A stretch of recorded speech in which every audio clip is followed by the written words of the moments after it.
Revenue division అంశం గురించి నిన్న జరిగిన మహాధర్నా అని చెప్పేసి ఏదో ఏదో పెద్ద సభ పెట్టినా అని చెప్పేసి వాళ్ళు చెప్పుకోవడం ఈరోజు చాలా విడ్డూరకరమైన విషయం.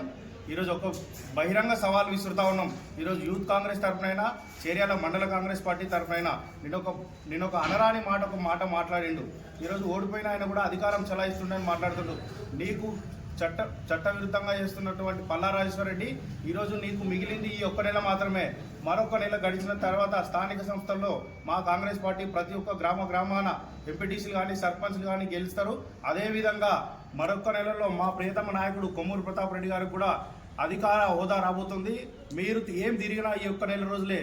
ఈ నెల రోజుల లోపల మీరు కనుక మా ప్రాంత ప్రజలను ఎటువంటి దురుద్దేశకంగా ప్రజలను రెచ్చగొట్టే వ్యవహారాలు మాత్రం చేయకండి. ఇదే విధంగా రెచ్చగొట్టినట్టయితే మీరు గత వారం కింద పొంగులేటి శ్రీనివాసరెడ్డి గారు జనగామకు వస్తారంటే 50 మంది వేది రౌడీలను తీసుకుపోయి ఎలాగైతే రెచ్చగొడితే అక్కడ మా కాంగ్రెస్ పార్టీ కార్యకర్తలు కొట్టిరని చెప్పేసి చెప్తా ఉన్నారు. కానీ అక్కడ జరిగిన విషయం అది కాదు. ఎర్రకుంట తొండాలో జరిగిన విషయం ఏంటంటే అక్కడ గ్రామస్తులు ఎన్ని ఇల్లులు అయితే అప్లికేషన్స్ పెట్టుకున్నారో అన్ని ఇల్లులు గవర్నమెంట్ ఇవ్వడానికి ముందుకొచ్చింది.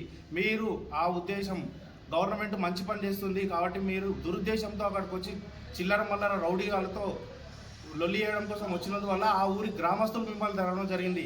అదేవిధంగా మా చేర్యాల ప్రాంత ప్రజలు కూడా అమాయకులు కాదు. మీరు చేస్తున్న దొంగ నాటకాలు అన్ని చూస్తారు. చేర్యాల రెవెన్యూ డివిజన్కి సంబంధించిన విషయంలో చేర్యాల ప్రాంత ప్రజలు జనగామలో అయితే ఎలాగైతే తరిమిరో చేర్యాలలో కూడా ఈ నెల రోజుల్లో కూడా మిమ్మల్ని తరుముతారు. జాగ్రత్త పల్లా రాజేశ్వర రెడ్డి.